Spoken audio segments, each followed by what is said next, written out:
Hello and welcome back to Sitting in Jams. Today you're listening to episode 12, and today's topic is going to be all about social media. Of course, and we have to lament the loss of one of our members just for this week, Callum. I can't remember what he's doing actually, but He's shame that he ditched won't. us to teach. Oh, He's got lesson booked in. man, it's got to be done. Yeah, this is going to be an interesting conversation. We've had this one on our list of topics for such a while to talk about, and we just never have really gotten round to it. But it also seems like the kind of question that we continue to get asked by people. At least I know that I do, privately, and also any kind of like story sort of thing as well. It always seems to pop up as a question. But you know what? Let's before we dive into the deep stuff, why don't we talk about how you and I know each other as well? Because it ties quite nicely into some of the positives around social media. Yeah, Jack sent me a message asking for photos of my feet on Instagram, and that's how it started, right?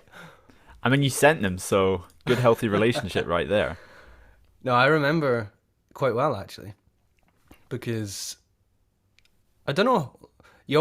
There's always like someone who followed someone first. I don't remember what happened, but I think we just got chatting, like, just, hey man, what pedal are you using or something? What strings do you use? Yeah, And you we were just asking got me about my chatting strings. probably, and then I think about a year and a half or 2 years went by, and then you told me you were going to be in Scotland, and we met up, and I feel like that was quite a definitive. That was the mark of like our friendship has really started. Yeah, that is true as well. It's really funny. Do you know? I was thinking about it the other day. I must have known you since about 2017 now, maybe. Wow, Which is probably. it's kind of wild. I mean, And yeah, because I've probably been on Instagram since about 2015 or something. Wow. I think it's about that. But yeah, do you know? It's funny as well. If I know you, the listener, won't know this, but Reese and I are shooting this on Valentine's Day today, so it seems like a very appropriate conversation right now. I just thought I'd drop that in. But yeah, do you know, it gets us talking about this subject of social media as well. And although I'm sure you know behind the scenes, you and I have had a bit of a back and forth and a tirade of criticisms as well. Let's talk about social media, of which I know that we'll probably get onto. I think it'd be really interesting just to talk about some of the positives about it as well, and like why it's not going to go away. That's the case. So it's about really living with it and about trying to kind of find a way to balance social media as a creative, as a musician, whatever it is that you are, because it's really it's here to stay. It's here for the future as well. Yeah. But yeah, on that topic of like how we met as well, it's one of the things that I absolutely value about social media as well. I've met quite a lot of people through here, through the Metaverse, and then met them in the Meatspace. And that's an ongoing joke right there, just about the opposite of Metaverse is Meatspace, and I find that hilarious. Um, but yeah, no, it's been, for me at least, one of the great things about it has just been being able to translate connections that you have online to people in person, and not just whether it's business or students or session work or that kind of thing, but really talking to individuals who pretty much either live completely different lives and experiences to you, or people that are very much in the same boat as you as well. It's been a really great tool for that kind of thing. And you're right, we must have got talking about some kind of nerdy music thing, like yeah, something like that, and kicked it off that way. But yeah, it just is. It's now kind of just a day to day. I wake up to that good morning text, go to sleep to that good night text. Yeah. I think that the beautiful thing about social media is how it can bring us all together. And I also really value that. I think I got started on social media around the second year or the first year of my degree, I think it might have been, which was it feels like a long time ago now. And when I say started on social media, I mean started trying to establish me as a guitar player on social media. I tried YouTube when I was in high school, but it didn't work out. And yeah, I started using Instagram, and I found Instagram was good because I could just post at the time like a 30-second clip, and it was very short and contained. I didn't have to polish it up too much. It was just your phone. It was very low effort, really. But it was a good place to start documenting my progress, and that's why I ultimately started to use Instagram. good place just to use as a practice journal, so to speak. And if you scroll back through my 1,000 odd posts, you'll find the beginnings of it all. And I think I managed to delete most of the drunk photos that I'd posted previous to that. But you'll probably find a few if you scroll back far enough. There's a challenge for you. Send it in to sit it in. What is your favourite 2015 post from Reese? And it's you hanging from a light, like a lamppost. Probably, That would man. be the thumbnail for this video as well. Yeah. But yeah, the relationships that I have developed because of that platform, Instagrams, I can't even put into words how profound I think they've been. I managed to start my career because of Instagram, I guess, because when I was in uni, I started teaching online. I had more students in America than I had even taught in the UK at that point because I just started teaching, and suddenly all these people on the internet want lessons from me. And I realized that there was a bit of I guess, a business opportunity in it. And I thought, oh, cool, let me pursue this for a bit while studying full time. And I found that, yeah, it was a good way to, I guess, get new students, but more than that, be part of this community, which is the worldwide music community. You know, I got speaking to people. I remember speaking to Sam from Pickup Music before he even knew what Pickup Music was, and he was just posting Joe Pass covers pretty much on his Instagram video, 15-second clips only, and yeah, it's really amazing. So if you listen to the rest of this episode and we're just talking crap about social media, we absolutely don't mean it like that. We both love it, but there's a lot of stuff that you have to balance. I think that's the really interesting point. You raised two topics in there that I think we could absolutely go forever on, but two specific topics that I think are really interesting is if people don't know as well, Reese, perhaps you can go into like greater depth on this as well. You were actually one of the very first people to kind of catch the crest of the wave of what social media and musicians as well were going to be, and what we kind of know now is like what do you even call it? I hate the term viral guitarist because that's not really it, but in some ways it's like it's sort of accurate. But we are sort of that first generation of people who have found that as much as social media is a lot of fun and it can be great to kind of meet people as well, you're right, it's all about really for us being able to kind of develop professional working relationships as well, whether it's student bases and that kind of thing. And you end up finding that it's a really useful tool for self-marketing as well, which is great. And it's funny, although we like to hypothesize that there's a way to understand it and play to the algorithm and that kind of thing, there's really nothing like establishing kind of human connection and things as well. And so in some ways you are one of the trailblazers, along with Sam, as you mentioned as well, for what the social media space with musicians really means today. Yeah, and the thing to realize is that it's completely different to what used to be. I know that makes me sound like an old person, like, oh, I remember when this was all fields, but really it was a completely different space when it first started. And I don't think I could have achieved the success that I have achieved if I hadn't started at that time. I really think I had a shot because I got in so early. It's so saturated now, and it's a completely different game. You have to think about so much more. When I first started, I remember getting a camera for the first time. Nobody was using a camera to make Instagram videos. I remember using one, and that was enough to like propel sort of my reach and my following at that time, like by, I don't know, 1,000x or something like that. And that was like a tiny detail. Nowadays, you're expected to do every single video in super high quality, great audio. But back then, it was just so easy to make subtle changes, and the effect of that was much, much bigger. Nowadays, it's tough. And if you're starting out, it's just a completely different world from what it used to be. You touch on something that I think is really, really interesting to talk about as well. We talk about it as well. I saw a comment somewhere. I can't remember whether it was on Reddit or it was something that I'd read somewhere else, and it was talking about that the soul has really been lost from the fact that everybody posts in this high quality fashion, of which we're also sort of guilty of, in a way, of feeling that, you lose a little bit of the soul of what goes on in social media, or just in the content that you post. But this comment was essentially saying, back when people didn't really know what the space was, there were all these kind of like low quality, very, very raw videos that would pop up and surface and go viral. And even if they were like live clips of concerts, or they were just kind of like funny videos or whatever, it still showcased the rawness of what content was before all of that as well. And I think what you said, which is quite nice as well, is that Instagram was that in early days. When and this is like 2013, 14, 15, those kind of years, when you could just post a grainy potato photo or video of you playing.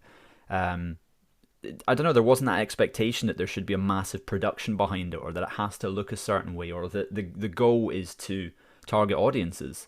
And in some ways, I don't know, maybe this is my feelings, maybe this is me getting older about it. I sort of feel that the soul has sort of been lost behind a lot of what content really is anymore. That even whether it's games, or it's music, or it's I don't know, videos, that kind of thing, there's been a bit of a loss of the soul of those things, and the enjoyment of them in some ways. And that we value things like, TikTok is a great example, because it rewards is not really the word that I'm going for, but it's the only one I can sort of grab. But it rewards this rawness, which people kind of enjoy. And this was the case with Vine as well. It was the case with Instagram in its very early days, where it didn't really matter what it was that you were doing. It was, as long as it was genuine, I suppose. Which is not to say that high quality content isn't genuine, but typically there's a lot of work behind the scenes to the stuff that you see. That people really look at it differently. Yeah, social Instagram particularly was set up to, I think, help people capture that raw moment. And I listened to a great interview with the founder of Instagram, and he was talking about, now I'm paraphrasing here, apologies if it's not absolutely correct, but he's talking about the added filters to Instagram as a way of almost making the photos look worse in a way. It's like, oh, we'll slap this filter on it because it looks even more raw and like, do you know what I mean? Which is kind of weird. But I don't think that people use Instagram like that nowadays. At least the majority of people don't, because there's a whole production line behind the 1 minute video you put, or you jamming over a backing track. Whereas before it used to be, yeah, the platform was set up to encourage people just to take snaps and upload it and be quite raw. And I guess they've maybe tried to bring some of that back in with the story feature, which I enjoy, because I can just put a photo up of where I'm at or what I'm eating or whatever, and I can do that kind of content if I want to. Whereas when I put out a video now, I could have spent hours editing a video potentially, or recording it, and that's just it. The end result is so different from what it used to be, and I personally don't like the way things are right now, because it means that as a musician, if I want anybody to see my stuff, it's almost like the music can't come first. It needs to be like the video. Like I got a super fancy camera, really to try and work on making social media content, and I sort of think back to how dumb that is in some ways. Well, you say dumb, but really, like, I know what you mean as well, because unfortunately, like, it's something that I've done myself as well recently, just trying to up the general production value of what I put out, and there's something satisfying about doing it. But then I also think about the work that goes on to do it, and I think, man, this is it's kind of sad that I can't put something up that's just kind of raw and genuine. It's me, it's like a video of my knees or something, but I'm playing a chorus of a blues or whatever.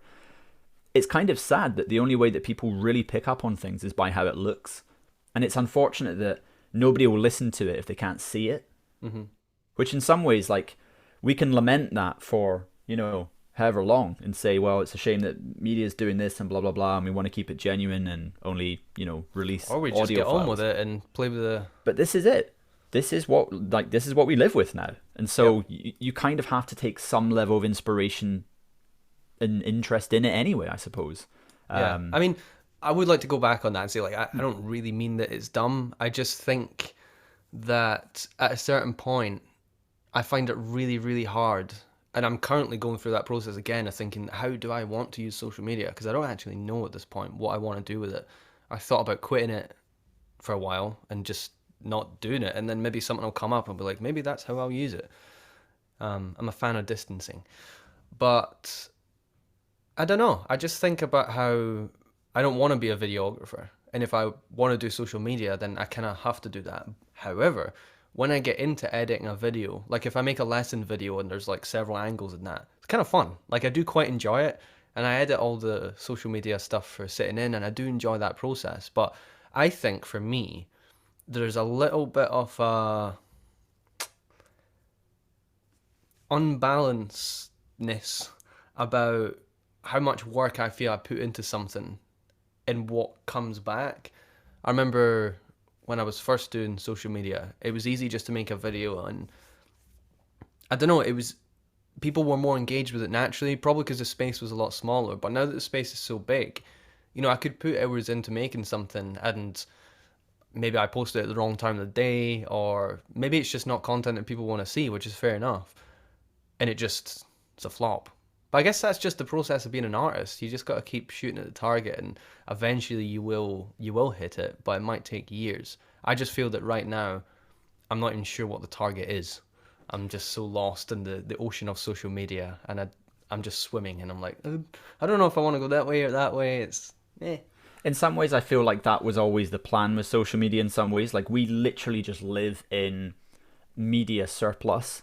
I mean, and I think all of us have experienced this either to a degree, or perhaps you're listening and you experience it right now. Whereas we feel what's it called? Yeah, I suppose just fatigue, just general consumer fatigue, where you just everything that you see is just it's a reiteration of a reiteration of a reiteration. But I do also think that there is a conversation around what different social media channels represent as well, because my big belief, and this might be contentious, I don't know, it's just personal thoughts here. I typically think that when we're thinking about content for Instagram, it's a completely different beast to YouTube. And not just because that when you're on YouTube, you're more likely to be you're more likely to be interested in kind of watching longer form content or, varying quality content, but more just in how content is actually distributed as well, which I think is important. Because I look at stuff that's on YouTube, I still discover videos that when I look at them, it's like, oh, this is 7 years old. But and this is the truth, unfortunately, with Facebook and Instagram and Twitter, is that all of those social media sites pretty much value what's happening in 30 seconds from now, in just a minute ago, perhaps a day if you're lucky. But most of the time, as soon as content clicks over into like 2 days old, it's pretty much lost. Mm-hmm. And it is a bit of a shame. I'm sure people will realize this as well. Whenever you post something, wait a week, wait a month even, and you start to realize there's absolutely no engagement, there's nobody looking at it. And it's a shame, because I've started to realize actually that the content shouldn't really have to have anything to do with age or like how when it was posted or whatever, because YouTube is sort of kind of the museum for all of those things, and you can post something and people are kind of still responding to it years later. And I know that as well, because I watch stuff that's recommended to me from years ago, and I look at it and go, oh man, this is great. Like I saw a Scott Henderson video right the other day, and it's a video from like 1998 or something, or 2004. That 1998 or 2004. Yeah, it's that kind of era where Back in the day, people are sort of using potato phones, but they're also distrusting of the internet, so they're not really using it. Mm-hmm. But there's this video of him backstage at one of his shows, and he's talking about playing fifths. He's talking about just kind of like this fifths lick that he'd been writing. And the video was like 15 years old or something. But you look at it and you go, man, there's so much interest in it. Like the quality's bad, but like the information is. I mean, it's Scott Henderson. Of course, the information's great. Yeah. But you look at it and you go, man, that's the kind of stuff I want to see. Like there's something interesting in there, and there's still people kind of commenting saying, man, it was great to find this. I'm glad that blah blah blah. But I look at it and go, that's not the case with most other social media platforms, and that's where there's a real, I think, growing concern with like, well, what's the longevity of what it is that you're doing? I would disagree in the sense of saying that I don't think your point is contentious at all. I think it's probably how most people feel. Now, potentially, there is a little bit of a conflict, let's say, in my perceived idea how I might want to use social media based on how I used it in the past. And I think my process right now is having to learn to adjust. And maybe, I mean, we've spoken about this quite a lot, maybe even on other episodes, but maybe my way of getting through this hump, and maybe anybody else who feels the same as us, is we gotta just start posting like we used to on social media, on Instagram. I mean, like professionally. I'm not gonna just start posting photos of my lunch because that's what I used to do on Twitter when I was a kid. You know what I mean? It's like just let's lo-fi it all and make it fun again. Because if everybody started doing that, I think it would feel like a much more fun place. For example, I really love Lyle Brewer's social media because it is so raw. It's like he sticks his phone on, here's a lick, or he'll post a photo of. It's all very casual, and I like that. Whereas I feel like I've got this expectation of, or this level that I have to meet in my content where it's like everything needs to be super high quality. Like I made a video the other day with my camera and it looked all great and sounded great. And then I looked at it the next day and I was like, I don't really like that. So I posted it on my story. And when I think back to like the work that went into that 1 minute jam over a blues or something like that, and then I just put into like two 15-second videos on my story. It's like, I don't think that's the way we should be using social media. I think you gotta capture the raw essence of it all, and at least Instagram, sorry. Your point is that YouTube is a different beast, and maybe I've got to draw a line in the sand between YouTube and Instagram and say, all right, maybe the bigger project, the lesson, that kind of content, let's actually try and take YouTube serious for a bit and just have fun with Instagram, taking short snaps of my phone and so on. So anyway, my point is that I don't think your point is contentious. I think it's the reality. And unfortunately, Instagram particularly is sitting in a place right now where I think it's trying to contend with YouTube in terms of the quality, but it seems to be the case that YouTube is always going to have more longevity. I'm sure whoever's listening to this right now has watched a video of a concert from 10 years ago on YouTube. Man, there's like videos that got uploaded, obviously not at the time, but like Jimi Hendrix playing Woodstock, you know what I mean? Obviously it never got uploaded at that time, but in 2000 someone uploaded it, and 2000 was quite a while ago now, you know? But that video is still kicking about. And yeah, it's Jimi Hendrix, but there's so much more longevity in it. Yeah, you're very right. I think there's also the reality that we have to contend with, which is that, like it or not, as a musician now, the greatest marketing tool that you have is social media. It just is. It's like you were saying about the fact that most of your students for a time were in America, and that's still the case with me as well. Like the majority of my students, I've never even met in person, and I don't think that's a bad thing necessarily. But I have also realized that, how you put yourself out there as a guitarist or as an educator or whatever, it's all part of just the self-branding that you sort of have to do.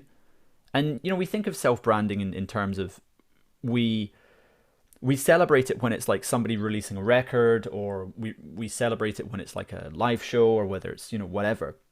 And I think the unfortunate thing, and this is going back to the reality of self-branding or self-promotion, is that it's everything that you post online as well. In the same way that, you're talking about Lyle Brewer as well, who I also really admire. I think he's a brilliant guitarist, but I also think, and perhaps he doesn't feel like this, I'd love to know if you're listening, Lyle.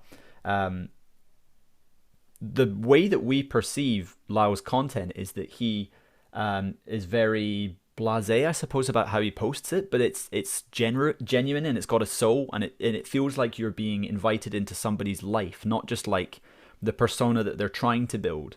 So as a result, you get this very sort of real world musician, which is great. And I think it's something that all of us want to do, but it takes a certain kind of courage.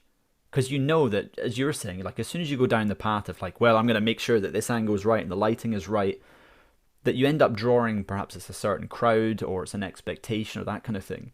And I think the really hard thing for musicians is actually knowing that as a musician or as an artist in general, you shouldn't have to succumb to the expectation of your audience. You shouldn't. Because if they are your true, genuine audience and, they respond to you in the way that you would actually like them to, then it shouldn't matter the quality that you post in or the content or the style or whatever. But it is very interesting. It gets me thinking about this, right? I was thinking about this the other day, and it's funny. Like I I just found the note as well on my phone. Um, Social media promotes the diversity of content. But the interesting thing is that content is not a diverse form of art. Content is one type of art that we now know, whether it's the reel or the 1 minute video or the whatever. Just the video in general is a type of content. That's not a diversity of an art form. Diversity of an art form might be, a live performance. I don't know, it could be an album, it could be any of those kind of things. But like a video where everything is sort of micromanaged, it's not a. I know we're not really kind of reinventing the wheel so much there, but yeah, just one thing that makes me think of that. Nice. Yeah, it's I have such a it's not necessarily a love-hate relationship with social media. It's more of a I don't know, like teething problems with the way the new age social media is used. I don't quite think I've adapted. However, there have been moments where I have, and it's felt quite good, but then I've just sort of left it for a while. I think we should get into a little bit of tips for using social media as a musician. Maybe we can share our top couple tips, let's just say. Um, let's do a back and forth. Usually we'll do like, here's Reese, then Jack, and then, well, Callum, RIP. Callum's editing this right now. I hope you're having a great day, man. All right, I'll start. I think I think you should not take yourself too seriously. Just like say what you want to say, and don't worry too much about if it meets the expectation of, or not even the expectation, but like the level of, that YouTuber that you watch. It's like just do your thing and get out there. I think there's a lot to be said for just putting content out into the world and learning to be content with releasing it. Even if it's just a photo of your guitar. Like, if that feels like a big deal to you, fine, acknowledge that, but it's really important to let it out, I think. And the more you get used to letting the content out, the easier it should get to just start putting stuff out and distancing yourself from it, which I think is a really healthy thing to do. Right, off the back of that, then I would say value engagement over anything that you do. And I don't mean engagement in terms of the numbers, but see that there is a human person in the Meatspace behind every account that's there. So try to value, their conversation, their, startup conversation as well, I suppose, in general. But I would say value the engagement of person to person contact more than anything else, because I think the thing I've realized is that if you are genuine in actually wanting to connect with people, trying to kind of get things across, your self-branding will take care of itself, because people will start seeing that you're interested in people to begin with. But yeah, it's why like I always try to kind of encourage people to respond to stories or to strike up conversation or give me their ideas on things, because more than anything, more than a like or a follow or whatever, I think the most important thing is that you have people around you that can share ideas or critique your ideas as well, which is cool. But yeah, value engagement. Great. All right. I like how this is working, because I feel like whatever I'm going to say, you're going to get something from, and then it'll change what you're going to say. So I never planned this, but off of the back of that, I would say social media is a starting point. And Jack and I, like, our relationship is a great example of that. We sort of got in contact through social media, and the stars aligned, and we managed to meet in person. And I think that was really In the the meat start space. of in the meat space. Yes, not in the meta space. And that was the start of, I think, something a lot more genuine than just a DM. And another example of that is I had the opportunity to travel to Boston and New York in 2018 now. And I got to meet all these people that I'd been speaking to on social media. That was kind of my pilgrimage, so to speak. And I went and met all these amazing people, and we had genuine connections. Not that you can't have genuine connections on social media, you can, but try and see social media as the starting point for potentially, more, in-person engagement, potentially. That's what I would say. I like that. Okay. This one I think is quite important. I'm saying it to myself, but if this has any value to anybody listening, then great. Um, if you are a musician who really takes your self branding and your social media just in stride, and you find it important, but you also find that it's hard to get inspired, or perhaps you get stuck in a rut with things as well. Try to monitor. I'm looking down at my phone here so I get the exact quote right. Um, Try to monitor how you actually consume media as well. Um, Mm. and I'm saying that because I think we have in general lost a lot of control around how to listen to things and how to choose what we like. I sort of feel that we don't really react to things anymore, not in the true sense, not in the free will sense that social media really sort of had before, algorithms and choices and whatever kind of started. And I sort of feel that everything is kind of being provided to us rather than us sort of reacting and specifically going to find things and actually be explorative. So I would say that try to monitor how you're consuming things. And just know as well, because I do this as well, social media in general at the moment, it's not inspiring to play. It's not, I don't know, maybe it's just the stuff I'm watching is just not inspiring, but I find that that's a good cue for me to just not be on social media, just not be looking at it. Sure, keep Mm. up engagement and that kind of thing, but for me, just turning notifications off and just really limiting my use of it, I've actually found more reason to be at the instrument. And that's really just through policing my own um, consummation, really, of, not consummation, it's not the right word. Consumption. Consumption, that's the one. Consummation, I that's like that. hilarious. Cool. All right, maybe we can do one more each. Hmm. I would say my last one, by no means the most important, but I would say observe and monitor your reaction to statistics. I think if you start feeling that something you put out isn't of value or is creative enough or good enough or whatever other word you want to use to describe it based on numbers, then you've got to step back, I think, and just think about why are you actually using social media. And this is something that have struggled with a lot. And yeah, try not to set up expectations as to, well, I used this angle and that performed well once, so maybe it'll perform well now with this new flashy lick or guitar that I'm using. It's like it just doesn't really work like that.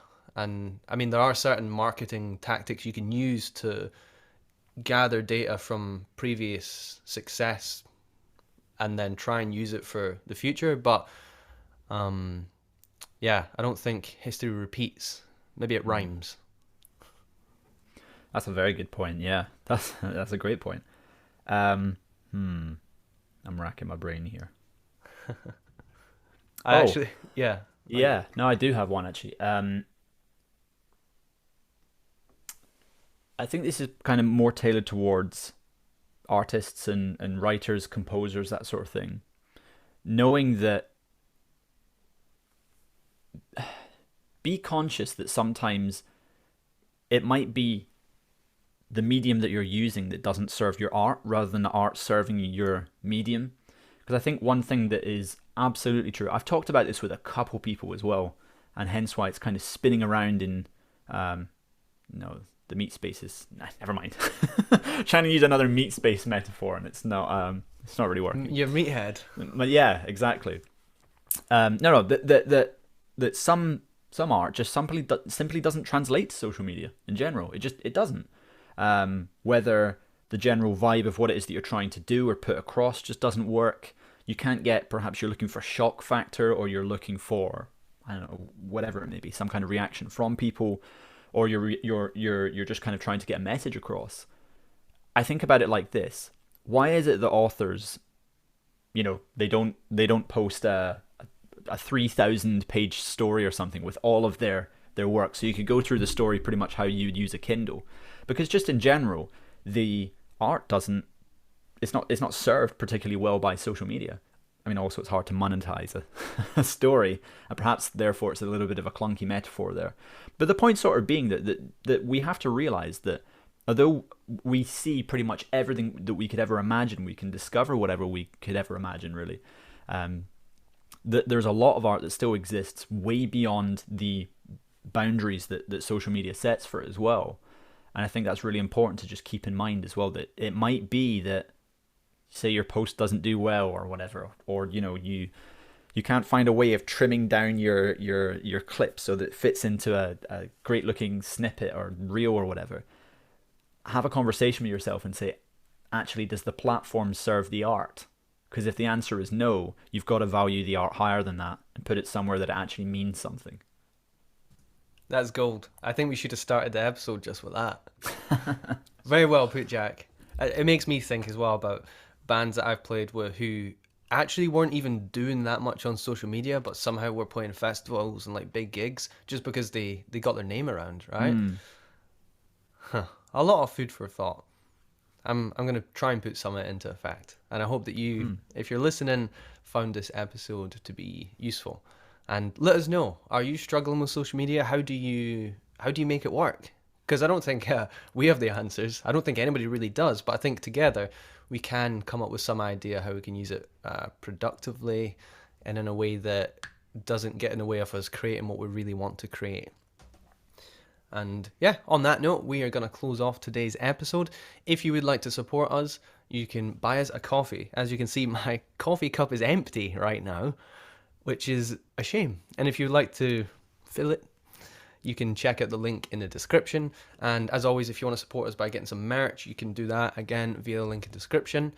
And if you don't want to do any of that, that's totally fine, but share it with someone you think who might enjoy this. And we will see you next week for another episode. Cheers.